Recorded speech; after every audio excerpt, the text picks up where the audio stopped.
Welcome back, fellow travelers. You're going to like this one. We're going back to Cleveland. Why, God, why? So here we are, chapter 14, Son of Cleveland, October 13th, 2003. Jenny Bates is a fun, lively, nerdy chic young woman who handles our publicity for Les Miserables. She's smart and a real theater lover, so I liked her right away. And since I always volunteer for any interviews, post-show talkbacks, lecture opportunities, or school visits that may come along, the woman naturally adores me. It's a thing I do.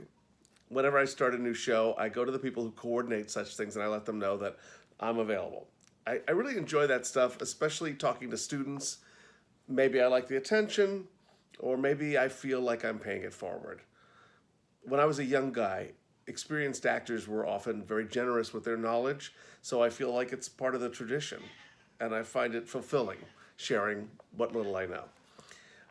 I got a call from Jenny Bates one afternoon while we were still in Atlanta. "So, Michael, my friend," she said, "I've got 4 telephone interviews lined up for you," she chirped. "Great. For what city?" I asked. "Cleveland." Cleveland. Cleveland. Oy. My last visit with the producers was one of the strangest experiences in recent memory. See Chapter 4, Dark Mysteries of Cleveland, The Dark Mysteries of Cleveland. What could they possibly want with me?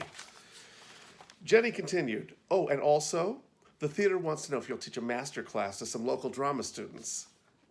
"Cleveland?" I repeated. "Really? A master class? Me?" "Oh yeah, apparently you're huge in Cleveland," she joked. "First of all, they're big fans of The Wire there. Plus, a lot of people saw the producers last year. Plus, they love Les Mis and your Thénardier, for Pete's sake. You know how thrilled they're going to be?" Okay, so 4 telephone interviews later, Cleveland was abuzz with talk of my return. Okay, not really, but it was more attention than I'd ever expected from the city I lambasted so ruthlessly last year. Don't these people read letters from Backstage? Actually, I did look forward to being back at the Reserve Square apartments there. Something about that weird semi-seedy building really appealed to me. It's terrifically self-contained, you may recall, with a laundry room, swimming pool, dry cleaner, grocery store, bar, coffee place, and Subway sandwich shop all in the building. And the apartments are bright and spacious with lots of closets. Ugh, I sound like a real estate ad. Anyway, I liked it there in spite of the vaguely funky smell and the general dinginess, or maybe because of it.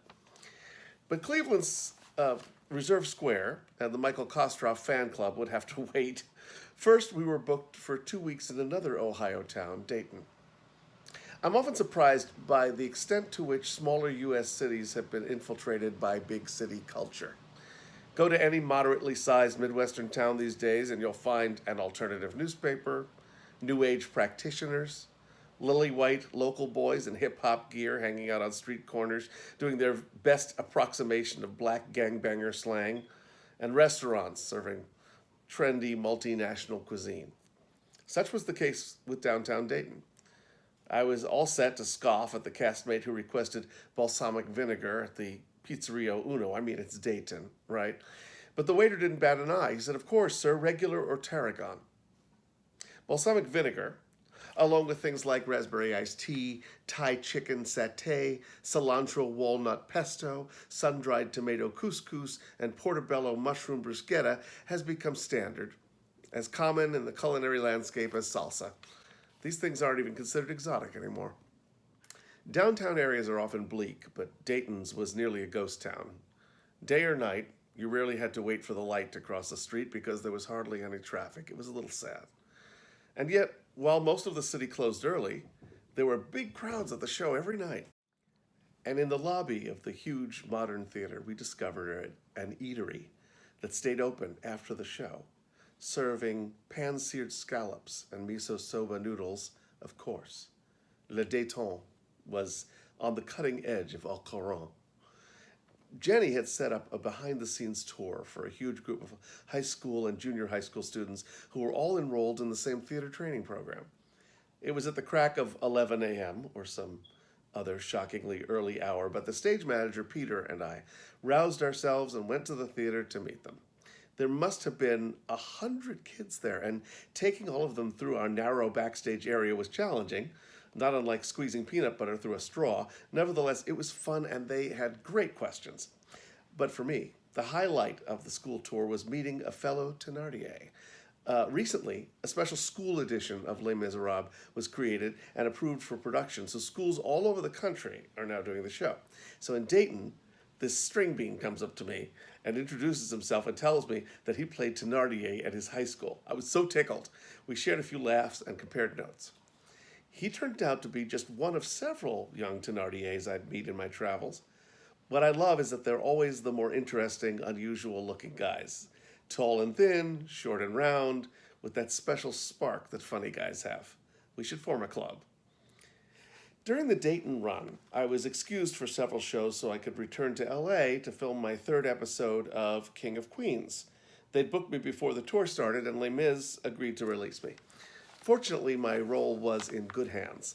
My two understudies, Michael St. John and Chip Leonard, both funny, great guys, one tall and thin, one short and round, each got to go on. It's interesting, though most people think of television as the more glamorous medium, TV folks seem to be in awe of those who do big stage musicals like Les Mis. So many TV actors either started off in Broadway musicals or wanted to. And so the people on the set of King of Queens had all kinds of questions. They wanted to know what it was like to be out on the road, performing such a well-loved classic for such huge crowds every night, and I enjoyed sharing with them. As soon as the shoot was over, I went straight from Sony Studios to LAX. I took the red eye. I landed in Dayton the next day in time for the Saturday matinee. What a life.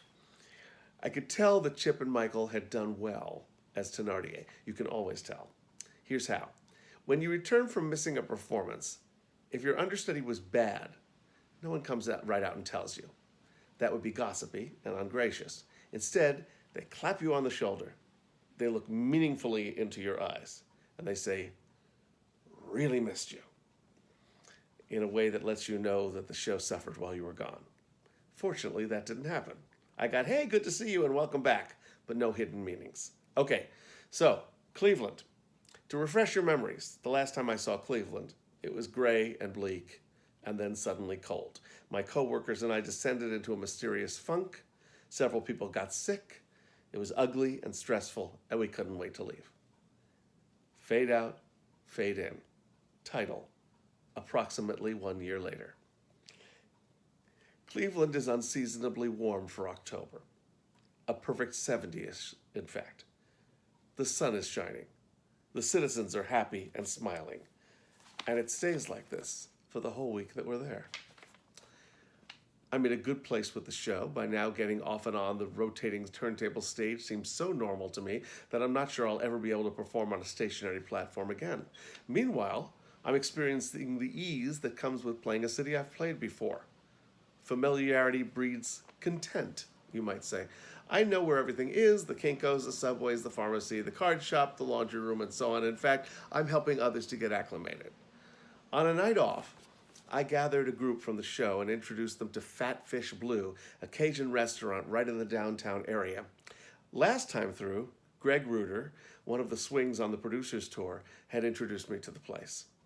He'd first been there when he was touring with Fosse, and so it goes. My Fat Fish virgins flipped for their food, and I expect they'll take a new group of tour pals there the next time they play Cleveland. At the theater, I'm greeted warmly by several dressers who still remember me going on for the first time as Max Bialystock. My former dresser, the one who wouldn't let go of the pants so I could put them on, is mercifully absent. I'm particularly dreading that endless hike to and from the male ensemble dressing room, which I still recall all too well from last time, and I'm really not looking forward to making that trek in my 19th century heels. But this time, the stage manager has assigned me one of the principal dressing rooms just one flight up from the stage. What a difference. And good news continues to accumulate. The daily rate at the Reserve Square Apartments turns out to be $17 less than what was quoted. And everyone I meet is friendly and intelligent. All in all, things couldn't be more different from my last visit. I don't know what to tell you, folks. cursed Cleveland was welcoming me back with open arms. Even the beautiful warm weather seemed to be saying, "Oh, hey, sorry about last time." On Thursday at noon, I go to the theater to meet the local arts education administrator who leads me downstairs to a small basement theater space to teach my master class. Most of the attendees are students from the local arts high school. Others are just theater fans who are interested in what actors have to say about their work. Now, the whole idea of me teaching a master class cracks me up. What is it exactly that I'm supposed to have mastered is beyond me. All those years of barely making a living when I couldn't get arrested as an actor, nobody knew from me. Then suddenly I book a few jobs and I'm teaching a master class, a guy who never even went to college. I give up. I decided not to plan much because I always like to see where the group is at and answer as many questions as possible. That way I'm tailoring my class to the needs of the students. Not planning turned out to be a good plan. I told them a little bit about my particular journey, being a late bloomer in the professional world, and I gave my usual spiel about how hard it is to make a living as an actor. And then I answered a flood of questions on everything from agents and managers to dealing with upstaging actors to figuring out your market.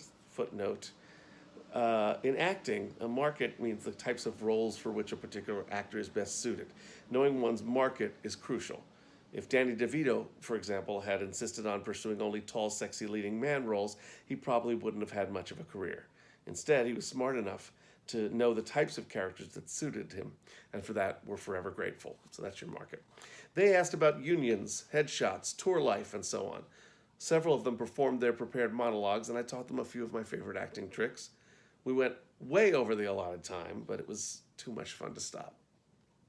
The next day, when I arrived at the theater, there was a gift waiting for me from the arts education administrator. A thank you note attached to a small plastic bag, and inside the bag, Cleveland itself in chocolate. A chocolate Cleveland. What was next? A key to the city? Now, Lois, our school teacher, who is instant friends with everyone she meets, had struck up a conversation with the owner of a luggage shop near the theater. "You gotta go meet him," she urged me. "He and his wife saw you in the producers, and I think they saw you play Max. He really wants to meet you." So on our last day in town, I swung by the store and introduced myself. Great guy. He was surprised to learn that the matinee he and his wife had attended was my Max debut, and I was relieved to hear that they couldn't tell. Standing amidst the suitcases and valises, we chatted about theater, Cleveland, road life, and so on. And as I walked out of his store into the beautiful, sunny, warm Cleveland autumn day, I thought, okay, I give. Cleveland's not so bad after all. Mind you, I wouldn't want to live here, but it just became a nicer place to visit. Here's hoping you all find the sunnier sides of your own Clevelands. Stay tuned for more adventures. Kostrov. Chocolate Cleveland. I don't know if you can see it. And that's Son of Cleveland. Thanks for joining me. I will see you for our next chapter. A very interesting one, I think, that takes us to Flint, Michigan. I look forward to taking you there. So long for now.